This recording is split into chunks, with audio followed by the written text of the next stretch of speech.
अस्सलाम वालेकुम dearest parents. उम्मीद करता हूँ तमाम लोग खैरियत से होंगे। अच्छा जी, एमओडी की जो 2026 वाली रिक्रूटमेंट है उसके जो एग्ज़ाम है वो समझ लें कि दो फेजेस में हो रहे हैं। जो एडी वाले हजरात हैं वो ज़रा 3 वीक आगे चल रहे हैं, ठीक है। और जो अदर्स हैं जितनी भी सीट्स, ठीक है, यानी कि BS7 से लेके 16 तक, तो वो 3 वीक ज़रा पीछे चल रहे हैं।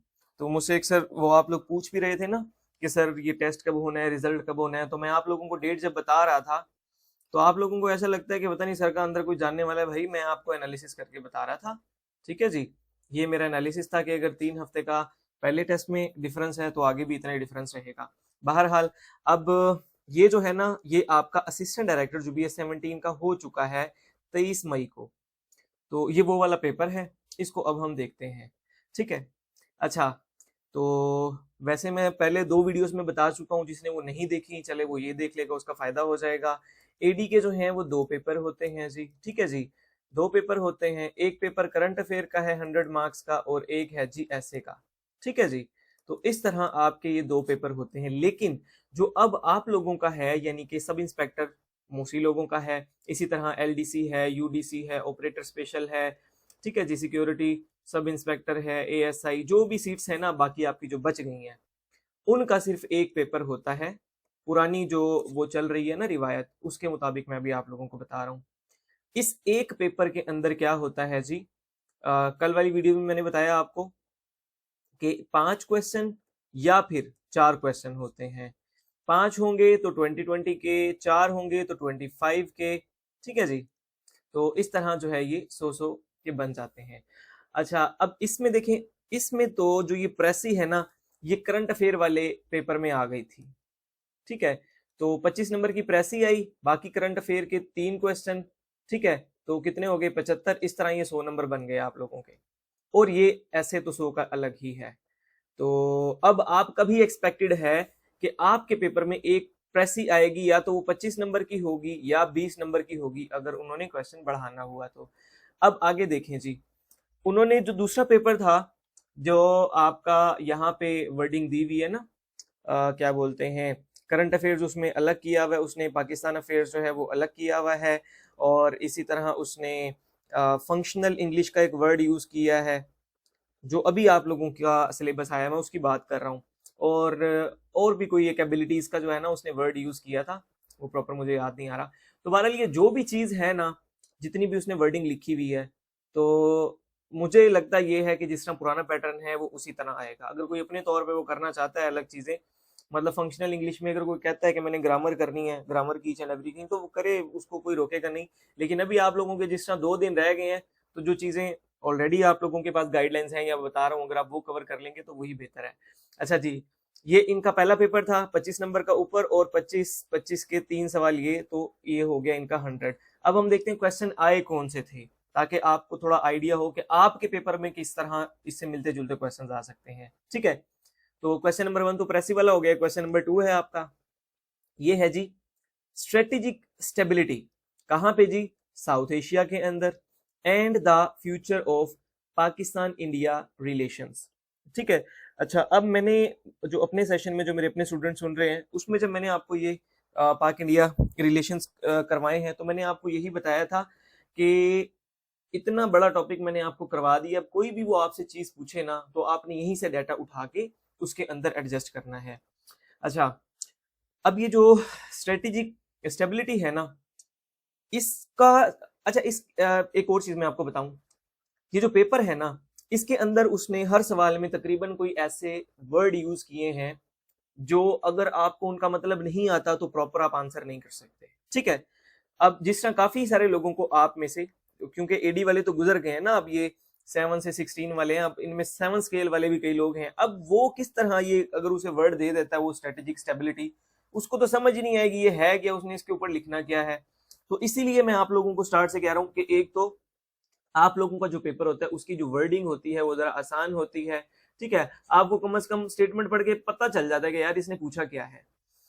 तो स्ट्रेटेजिक स्टेबिलिटी, इस चीज को हम कहते हैं कि जब दो एनिमीज होना, दो दुश्मन मुमालिक लगा लें आप, तो दो दुश्मन ममालिक और दोनों के पास जो है वो एटॉमिक पावर होती है, तो अब उनके दरमियान जो है ना जंग का खतरा जरा कम ही होता है, क्योंकि दोनों को पता होता है कि अगर एक ने भी हमला किया तो दूसरे ने ऑटोमेटिकली जो है वो एटम बम चलाना है और तबाही जो है वो एक बहुत बड़े लेवल की होगी। ठीक है जी। तो अब स्टेबिलिटी इसी तरह रहती है, ये स्ट्रेटेजिक स्टेबिलिटी के एक दूसरे से डर रहे होते हैं कि यार वो बम ना चला दें, वो बम ना चला दें। ठीक हो गया जी। तो अच्छा, साउथ एशिया, और साउथ एशिया में आपको पता है कि 8 कंट्रीज है और उसने स्पेसिफिक आगे पाकिस्तान और इंडिया का जो है ना वो जिक्र कर दिया है। अब आप जो है वो साउथ एशिया के अंदर देखें कितने कंट्रीज के पास जनाबे अली जो है ये एटमी पावर है, सिर्फ 2 के पास ही है। ये तो पाकिस्तान के पास है, ये इंडिया के पास है। बाकी जो कंट्रीज हैं आपकी अफगानिस्तान के पास नहीं है, श्रीलंका के पास नहीं है, मालदीव के पास नहीं है, नेपाल के पास नहीं है, बांग्लादेश के पास नहीं है, भूटान के पास नहीं है। तो फिर ये 2 ही रह गए, आपको इसलिए और कहीं निकलने की जरूरत नहीं है। तो स्टेटमेंट को थोड़ा सा आप इस तरह देख के चलेंगे ना तो आपको जरा फायदा हो जाएगा। तो ये जनाब अली ने पूछा साउथ एशिया में, और फ्यूचर पूछा पाकिस्तान इंडिया के रिलेशंस का। तो अब जिस तरह मैंने आपको लेक्चर में चीजें बताई हुई, मैंने आपको कश्मीर इशू बताया, मैंने आपको वॉर्स के बारे में बताया, कुछ भी चीजें आप जो है ना वो इसके अंदर अपने तौर पे हवाला जात दे के और बता सकते हैं कि फ्यूचर क्या होगा। मतलब आप बता सकते हैं कि मसला कश्मीर इतने टाइम से हल नहीं हुआ तो इस वजह से इसका फ्यूचर ये होगा, मसला कश्मीर अगर हल हो जाता तो फ्यूचर ये होता, वगैरह वगैरह। तो इसी तरह जो है बस ये मैं आपको सिर्फ स्टेटमेंट बता रहा हूँ, लिखना तो आपने खुद है। मैंने कहा कि हल्का फुल्का ना इसको डी कोड करता जाता हूँ ताकि आपको पता चल जाए। आप लोग बिल्कुल भी ना घबरा जाएं कि यार ये किस तरह का पेपर है, क्योंकि ये असिस्टेंट डायरेक्टर का है। अच्छा, अब देखें ये स्टेटमेंट है ना, समझ ये भी किसी को नहीं आनी। वो कहता है has the sword of Damocles again hung over in the 4th nuclear age. तो ये वर्ड है ना जो स्वॉर्ड ऑफ डेमोक्ल्स, ये एक ईडियम है। ठीक है जी। अब वो बंदा जिसको इसका मतलब ही नहीं पता, तो उसके लिए तो मेरे ख्याल काफी मुश्किल हो जाएगी। तो इसलिए मैं आपको कह रहा था कि स्टेटमेंट सबसे पहले इंपॉर्टेंट है कि वो जब समझ आ जाए आपको, उसके बाद ही आप आगे चल सकते हैं। अच्छा, अब ये जो ईडियम है यहाँ स्वॉर्ड ऑफ डेमोक्ल्स है, मैं आपको थोड़ा सा इसका बता देता हूँ। कोई भी नॉलेज होता है ना, आप जब जाते हैं उसके बैकग्राउंड के अंदर तो आपको 2-3 तहजीबें मिलती हैं। उसके अंदर से जो टॉप के ऊपर है ना वो आपको यूनानी तहजीब मिलती है, यानी कि ग्रीक लोग जो है ना वो मिलते हैं आपको। तो इनकी अपनी मिथोलॉजीज भी हैं। तो उस मिथोलॉजी के अंदर एक ऐसा शख्स था जिसका नाम डेमोक्ल्स था, और उसके सर पे ना एक तलवार लटकाई गई, और तलवार भी एक बड़े बारीक धागे के साथ लटकाई। तो अब उसे हर वक्त यही डर होता था कि वो धागा, क्योंकि बहुत ही पतला सा है, वो अगर टूटा तो तलवार सीधी क्या होगी, सर में आके लगेगी और बंदे की मौत हो जाएगी। तो इस तरह से इसका मतलब हम क्या निकालेंगे कि ऐसा खतरा जो कि हर वक्त आपके सर पे मंडला रहा है, जैसे उसके सर पे उन्होंने तलवार बांध दी थी। तो अब यहाँ पे वो कहता है has the sword of Damocles again hung over in the 4th nuclear age. तो अब 4th न्यूक्लियर एज में आपकी जो मौजूदा जितनी भी समझ लें कि एटॉमिक स्टेट्स है ना वो सारी आ जाती हैं, उनके आपस में जो रोले रप्पे हैं तो वो इसके अंदर आपने डिस्कस करने हैं। लेकिन अभी जाहिर बात है मैं सिर्फ आपको ये सॉल्व नहीं करवा रहा, सिर्फ मैं आपको पेपर बता रहा हूँ, तो हम इसको डिस्कस नहीं करेंगे ज़्यादा। Economic diplomacy and Pakistan foreign policy in an era of strategic competition. ठीक है जी। अब यहाँ पे उसने इकोनॉमिक डिप्लोमेसी का नाम लिया, ठीक है, जो कि आपकी वो डिप्लोमेसी, वो सफारतकारी जिसमें आपकी सरमायाकारी, जिसमें आपकी ट्रेड होती है, तिजारत जो है, ये वाली चीज़ें शामिल होती हैं ना, तो उसे हम कहते हैं इकोनॉमिक डिप्लोमेसी। और इसके बाद उसने वर्ड यूज़ किया स्ट्रेटेजिक कंपटीशन का। स्ट्रेटेजिक कंपटीशन में ये होता है कि जो बड़ी बड़ी दुनिया की ताकतें हैं, जैसे कि यूएस है, जैसे कि चाइना है, ठीक है जी, जैसे कि रशिया है, तो ये जो बड़ी बड़ी पावर्स है ना पूरी दुनिया की, इनका आपस में मुकाबला, उसको कहते हैं स्ट्रेटेजिक कंपटीशन। तो इसमें जो कंपटीशन है वो आपका मुआशी तौर पे भी हो सकता है, जैसे उसने ऊपर लिख दिया ऑलरेडी, इकोनॉमिक डिप्लोमेसी। टेक्नोलॉजी की तौर पे भी हो सकता है, आपका जो है वो डिफेंसिव पर्पजेस से भी हो सकता है। तो ये इसको हम जो है ना वो स्ट्रेटेजिक कंपटीशन कहेंगे। सपोज अगर जैसे कि यूएस जो है वो चाइना के साथ आ जाता है लड़ाई में, चाइना रशिया के साथ आ जाता है इस तरह, या रशिया यूएस के साथ आ जाता है, तो होप सो ये वाली स्टेटमेंट आपको जो है वो थोड़ी वो समझ आ गई होगी अब।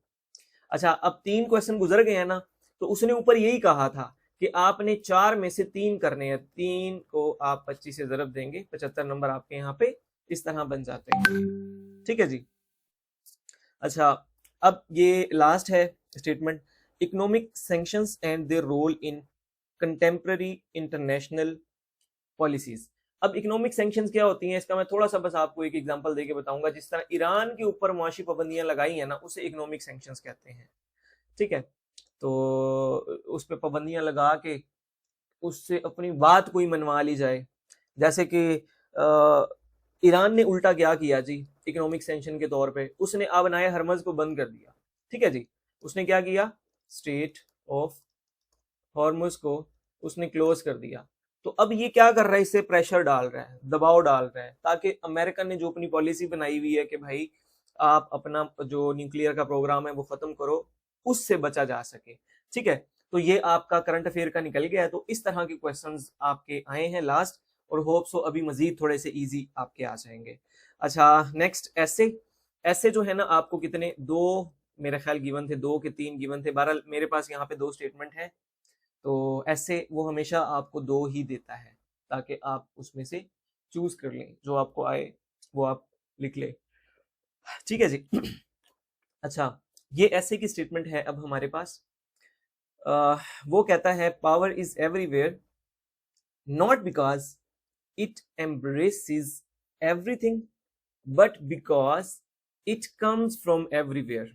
अगर आप लोगों ने माइकल फोको का नाम सुना हो, ठीक है जी, माइकल CAU होगा, ठीक है, माइकल फोको का नाम अगर आप लोगों ने सुना हो तो ये उसका कॉल है। ठीक है, तो बाज़ औक़ात वो है ना वो आपको ऐसे इस तरह के वो दे देता है, जो कि कोई आपको प्रोवर्ब दे सकता है, वो किसी का कॉल जैसे ये सेइंग है इस तरह दे सकता है।